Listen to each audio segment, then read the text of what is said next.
Jokowi dukung Mahfud MD dan desak DPR segera sahkan RUU perampasan aset koruptor. Saya ingin mengusulkan begini, sulit memberantas korupsi itu. Tolong melalui Pak Bambang Pacul, Pak, tolong Pak, undang-undang perampasan aset tolong didukung, Pak.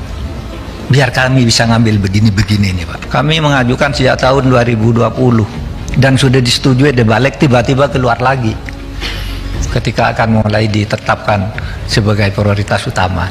Padahal isinya sudah disetujui oleh DPR yang dulu. Itu seperti ngambil itu, Pak, dana BLBI. Dana BLBI itu 111 triliun, Pak. Nggak bisa diambil.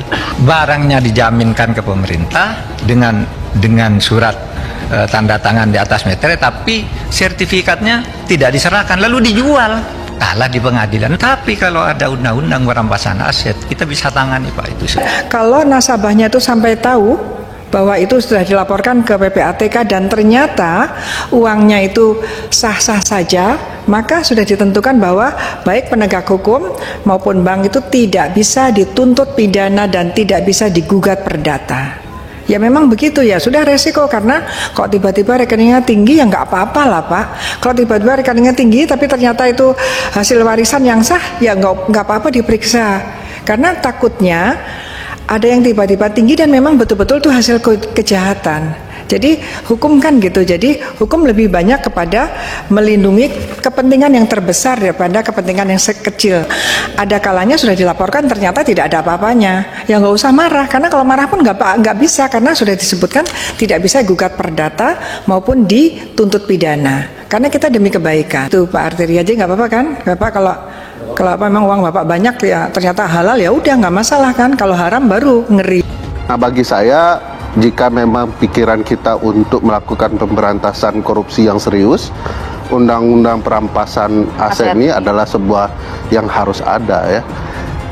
Koruptor tuh nggak takut dibui loh, tidak takut takut miskin gitu ya Bang? Iya, paling mereka takutkan adalah hukuman badan nggak takut lah ya gitu. Iya, miskin. Berapa lihat kasus-kasus korupsi 18-20 tahun nanti berkurang sendiri itu dalam proses berjalannya. Tapi kalau kemudian mereka dimiskinkan, semua takut miskin. Undang-undang perampasan aset itu bukan dari sekarang, masih zaman saya lagi. Kenapa? Karena sistem politik kita itu syarat dengan money politik dan cost politik itu sangat tinggi. Sehingga demikian itu menurut saya tidak bisa diselesaikan oleh DPR sekarang. Pergantian baru. Kenapa? 262 orang dari 575 anggota DPR yang sekarang itu pebisnis. Jadi kos politik itu yang mengakibatkan akhirnya undang-undang yang disusun itu berkepentingan bersinggungan dengan itu.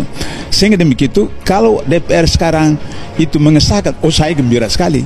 Tapi itu artinya membuka jerat buat mereka sendiri. Menteri Koordinator Politik Hukum dan Keamanan Menko Polhukam Republik Indonesia Mahfud MD mengibarkan bendera merah putih atas ketegasan pemerintah dan mendorong RUU perampasan aset bagi koruptor. Hal tersebut disampaikan Mahfud MD lewat status Twitternya @mahfudmd pada Rabu 5 bulan April 2023. Sikap pemerintah, tulis Mahfud MD melengkapi video pidato Jokowi. Dalam video tersebut Jokowi menegaskan perintah mendorong agar RUU tentang perampasan aset bagi pelaku tindak pidana korupsi hingga tindak pidana pencucian uang dapat segera disahkan menjadi undang-undang.